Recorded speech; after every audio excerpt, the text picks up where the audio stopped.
What's going on, everybody? It is Marc G. We are here in Columbus, Ohio at the Funny Bone. Right now, I'm sitting down with Mr. John Caparulo. How you doing?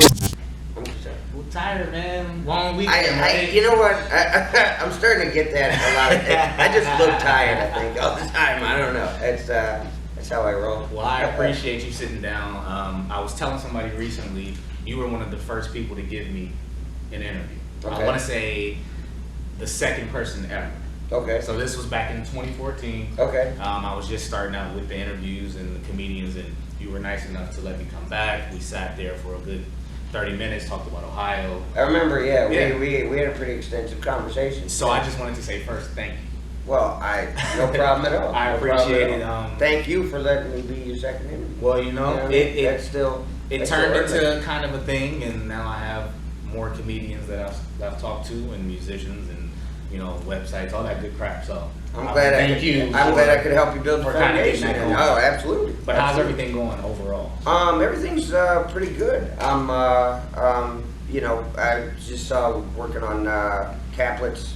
We've done now 37 episodes of Caplets, where I do new stuff every 30 days, and then we just finished the demo trailer for Cartoon Comic. I think I probably talked to you about that last time. Yeah, last time. That was the early stages when I first started developing the idea. So now you're really. So it's a long road, long expensive road, but because I can't draw, so it's you have to pay people to do that, and it's finally come together to make 3.5 minutes of a really good trailer that shows kind of what the show's about. So hopefully we'll get it. We'll go to series soon. Nice. Now with the Caplets, when I found out you were doing this, I was very intrigued because that's a lot of work. Yeah. That goes into it. Can you just talk a bit about what it is that you do with the Caplets and how it's all set up? Yeah. Well, the original idea was I had seen somebody had taken their phone and recorded a part of my set when I was in Minnesota at a casino, and they were in the front row, and it was bad video and everything, but it was 30 minutes of material I'd been working on for a while to put on a special or something, and I'm for a comic, that's kind of the game. We have to take a lot of time to develop stuff in front of crowds, and we have to be able to trust those audiences not to take that material and broadcast it anywhere or anything like that. But people were posting little videos and stuff like that that they kind of hijacked on YouTube, and I just thought from there, I was you know what?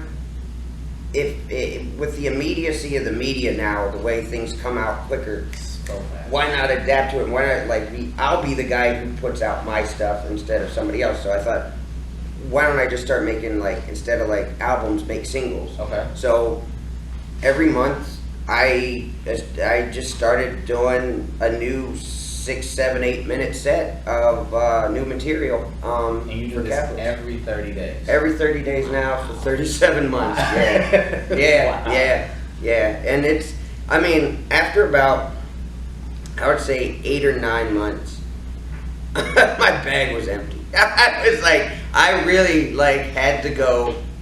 People think I'm exaggerating. Me and my wife would be in the car, and we'd be driving to the club, and I would just run stuff by her and go. And if she laughed, I'd be well, she's not very easy to make laugh. So it's if she laughed, and that's a good one. And then I'm let's print that one. All right, let's do that. And it was I would just construct sets because I'm so I'm not a good preparer. I'm somebody I need to have the pressure on me to sort of get to move. And that's a lot. That's a lot of pressure though, because a lot of comics get the knock of I saw that before, or you've done that. You're coming with fresh material literally every 30 days. Yeah. Now there was a situation. There sure was. There was a situation. Sure was. You guys were nice enough to let me kind of sit in and watch you guys record just now. Yeah. With the Caplets, and you kind of went into it a little bit. So you were everywhere. Your face was everywhere here a couple of weeks ago. TMZ and all that good stuff. For those of you that don't know, you did a show. It was Hermosa. Hermosa Beach was the Comedy and Magic Club was where I recorded my first 36 episodes of Cap. Wow, so you did all of those up until this point there? Yeah, okay. Yeah, all of them there, and yeah. She didn't like what you said, obviously. I mean, that's the thing, it's like, I've seen that kind of grow over the past, I mean, I don't want to just put it on like, well, now that Trump's in office, people are acting like dicks. It's not that. Right. It's kind of been a growing characteristic of where it's just becoming accepted public behavior to become belligerent and to become unaccepting. Like if you know, you're in a room of 200 people and you're watching a show and the other 199 people are enjoying the show and laughing at the show, but you disagree with something that comic said, then you know this one person will just shut it down. Like now it's my show and everybody else no. And the thing is stand-up comedy, you know, I think a lot of people think of it as the last bastion of free speech. It's the one place where we have to be honest or we're not doing our job. And it's like, I feel like if I don't make, like, I've never been a politically slanted comic or anything like that before, but it's like, I feel like if I don't talk about this stuff now, I'm really not doing my job. It's not always meant to be comfortable. Comedy is not meant to be comfortable. That's what makes it good. Exactly. A lot of times. Like I you know, and I mean, the fact that I made a joke that, you know, maybe half the room doesn't agree with, or they feel kind of burned by, still, most of those people are able to roll with it and go, all right, yeah, you got it. Because, I mean, I was basically, it wasn't even that bad a joke. I don't even think Donald Trump would get that upset about it. Because it was just basically about, you know. I hadn't been building up until that point with those particular women. If you didn't see it, did she chuck a glass? Yeah, basically what happened was I made a joke about the Washington Monument, and that most people think the Washington Monument looks like a dick, but I think they're reserving that design for Donald Trump. Okay. And it really wasn't ever, the joke I said after that was worse. I mean, but it was still. I said that, and this woman in the front who I'd been getting like other comics, cause I was like the 8th or 9th out of 11 comics that night, and the other comics like were coming back saying, man, these women in the front, man, they're just, I don't know about them. And they I guess the club said, you know, there was like, they couldn't say anything specific that they were doing, so they couldn't get rid of them. And it was like, okay, fine. But it was like, be wary of them. They kept telling me, you know, just watch out for them women. But, you know, I'm not thinking about that, because when I go do Caplets, it's like, I mean, there's the regular anxiety that you take with you when you go on in front of a room full of strangers. Then, on top of that, I'm doing all new stuff. So it's a lot to keep on balance. And then I got a camera roll. Yeah. So it's like, there's a lot of things I'm trying to keep, you know, balanced here and not have it all not fall apart. And I made that joke about Trump, and this woman is off to my right here. She's with another woman, and she just starts barking at me. F you, F you, F you. And I'm like, and you know, I shot back at her because it's like, I don't know why people think, like, you really think you're gonna win? Because like, this is my job. I do this for a living. I mean, it's like, I'm not, there's no way you're going to win this argument with me. I mean, my voice is louder, if nothing else. And I shot back at her, and she realized that she was basically overmatched, and everybody was laughing at her.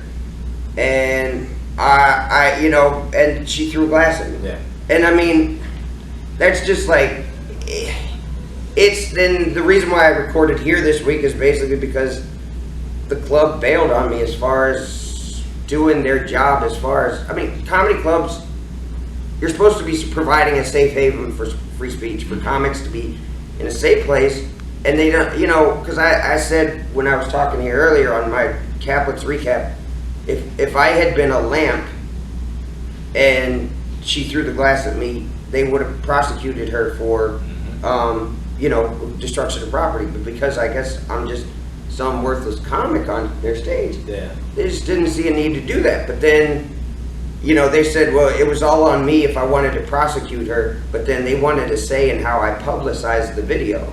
And they said that I had promised them that I would check with them before we put that episode of Caplets out. But then I meant that when I said that I would, I meant that. But then my wife on the way home, she's like, I think this might be newsworthy, and we should try to contact news organizations, because this is just wrong. This is it's an abhorrent, nasty behavior that's getting too common, and she was right, because it went viral. Like I got in the shower, I got out, and it had gone everywhere. The club just got all they just really bailed out on their end of supporting the artist, because I didn't do anything wrong. I was just the unlucky guy that night who happened to catch this woman at the top of her temper. Yeah. And I mean, come on, man. It's really disappointing. How do you feel about it? Not that in particular, that situation in particular, but for instance, Dave Chappelle came back, had 2 specials out on Netflix here, and instantly, within 24 hours, it was the OJ jokes, it was the LGBT community. Instantly, it's like not even where someone's thinking about it and saying, okay, we feel this way. It's automatic now.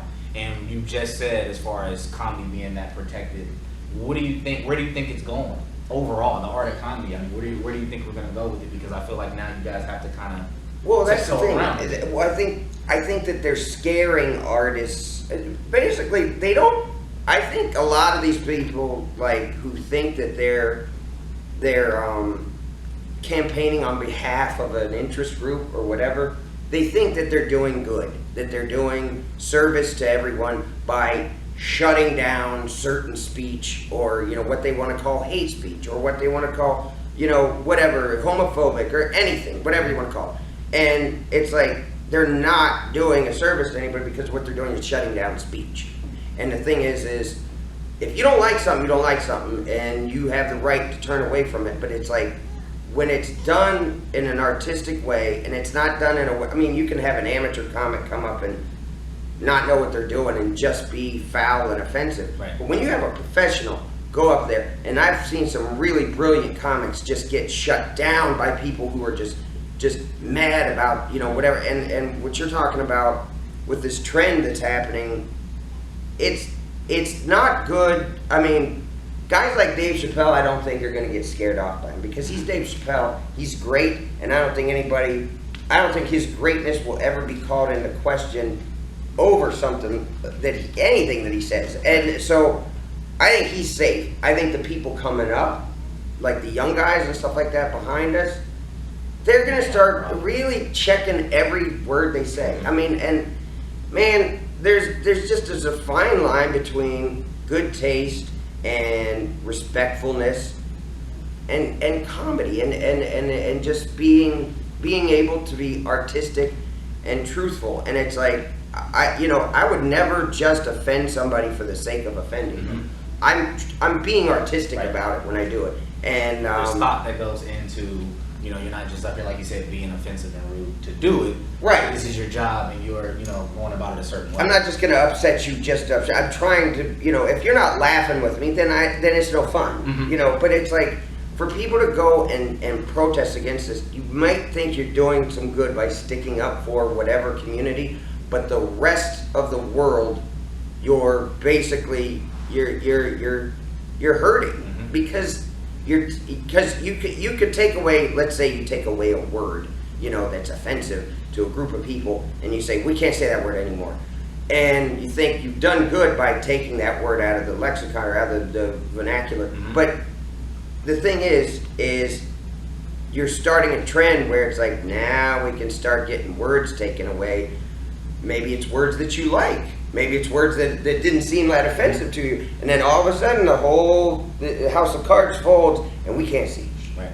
And we can't say a thing without, basically 1984, just, Big Brother just stopping us, catching a shock or something every time you say a nasty word. And that's why, you have a lot of the places where now they'll confiscate your phone before you come in, when it's time to watch comedians. And even tonight when I watched your set, you had a joke and you came back and you said, taken out of context or without context. Right. That could have, and that's the thing that's scary. Somebody in that corner over there with the phone, and they take that one joke out of context and boom. Right. If they take that joke without the setup beforehand, and they hear me saying that to a crowd of people, not only does it make me look like something I'm not, but it would also make the crowd of people look like, you know, like we're at some sort of rally. You know what I mean? Right. Like and it's like if you don't have the context of the art before that, then you're just gonna have that idea of it, and it's ominous, man. I mean, it really, you know. We have all this technology now that really does enhance our lives. I love my phone, my iPad. I love having all that stuff at my disposal. I love being able to not go to the library. It's phenomenal. But I also know that this technology is being used to oppress us. Mm-hmm. And we do have to all be conscious of it, because if you're not conscious of it, you're just going to get eaten up by it. And I'm a father now. I worry about this world after I leave it and how it's going to end up. So it bothers me. It does. That was actually my next question for you. In your act, you talk about your wife and your daughter. Yeah. How has fatherhood changed you, I guess, personally, and then also has it changed how you approach comedy? Let's see. I don't want to say that I'm like, I'm not surprised at how I have taken to, like, you know, I couldn't imagine life without my daughter. Now, like, you can ask my wife. I went kind of kicking and screaming into parenthood, just like, because I don't want responsibilities. You know, it's like, oh no, that sounds like I got to be an adult. Yeah. But the truth of the matter is, I could never imagine our life without that little girl in it. So it's just like, she's just made it so now there's just a whole other experience that I'm having in life that I get to draw from. You know, I was just, you know, I went, for the first 35 years of my life, I was basically a lovable loser at best. You know, and I didn't have a girl, barely had a job. I mean, I had nothing going for me. So basically that was where I spoke from. But then, you know, as I got more successful in my career, then it was like, you know, I had that perspective to sort of change how I was on stage. And then I met my wife, and then so you take away the single guy stuff and you become a married guy, and you start to draw from that experience. And then, you know, now I'm a parent, I start to draw from that experience, and it just, all it does is just give you so much more stuff that you experience. Yeah. Because what are you going to write about if you don't do stuff? And that's, it's beautiful. It just is. It is. It always changes. My son will be 5 this coming week, and that's, you know, my first son, my first child. Mm-hmm. Marriage was new, kids was new, so it'll continue to, you know, like you said, you'll have more stuff to talk about, more crap. Yeah, because you know, I was thinking a lot of, whether it's TV shows or it's comedian, they all deal with largely the same issues. You know, whether, you know, it's parenting or relationships or anything like that. And it's like, it's how you deal with them that makes you different from this show or this artist or whatever. And that's really what makes, you know, my show different from the next guy's. It's like, I'm going to take these set of issues that we all deal with, and I'm going to deal with them in my way. And, but it's fun, man. It is. It's really cool. It definitely is. Yeah. So the first time I interviewed you, my final question for you were your top 5 comedians of all time, or your starting 5. Now I ask a question, actually this will be the first time I ask it, I'm going to ask it to you. Okay.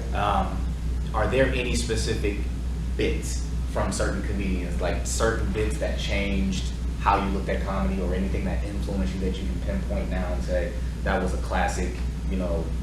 Okay. Any comedian, any time. That's an interesting question. I know that when I saw Eddie Murphy Delirious, and he did the Ice Cream Man bit, I think that's the one everybody remembers from that special. But I mean, there's a lot of bits in that special that were just unbelievable. But but like, okay, like you take Honeymooners, like I don't do impressions, so it's like I couldn't pull that off. Right. But you know, his thing about just reliving his childhood and getting in it and just kind of like, you know, living in that moment on stage in front of it was huge. I mean, I thought there were thousands of people. I didn't know how big that theater was when I was a kid.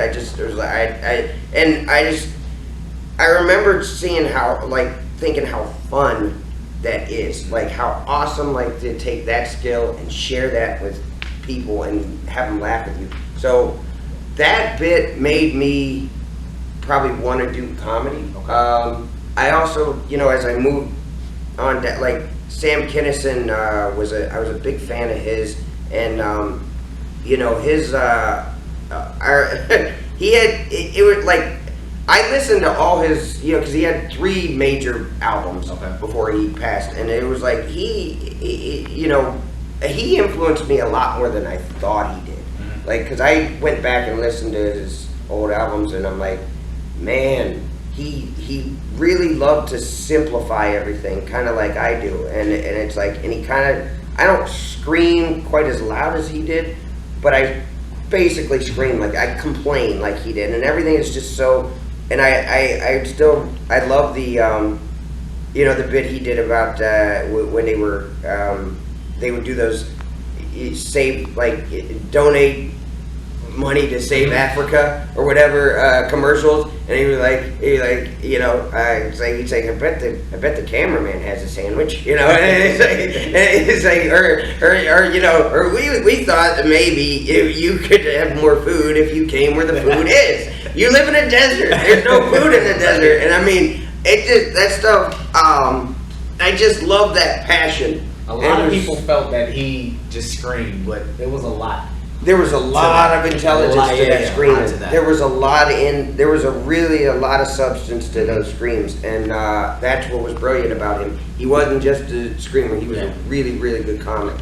So yeah, I love stuff like that. That's I love stuff that you can tell it's just really honest. Was that her? Yeah, I think so. With it? I think so. I mean, I would have loved to have prep time on that one. You know what I mean? Because I would have been able to think about it more and give you more than just those 2. I hope those were good answers. Okay, but yeah, it's a great question. Definitely a great question. Well, it's interesting. That's all I have. I know you had a long weekend. I appreciate you once again sitting down with me, and just let everybody know what you got coming up and where they can find you, all that good stuff. If you can spell John Caparulo, as always, you're good. It's Caplets is every month. If you go to my website, johncaparulo.com, you'll find where to catch the latest Caplets as well as the old Caplets. I think they're on iTunes too. They're everywhere. You'll find them. You go to youtube.com/John Caparulo Caplets, I think is what it is. And Caparulo Caplets. Thank you, dear. /Caparulo Caplets. Yeah, I seriously, yeah. Sometimes that's cool, and then she and I, my wife and I do we do a podcast called Domestic Disputes. It's always fun, just to hear us bicker for an hour, and then Cartoon Comic is you know. Been working on it for 2.5 years since I met you the last time, and it's coming to fruition. So look for it. Nice. Cartoon Comic. Make sure you guys check him out. He's constantly always out on the road. He's always in your city. So make sure you check John Caparulo out. This is my Ohio brother, my friend. Marc G, Gordon Xchange, and we're out of here. Thank you. Thank you.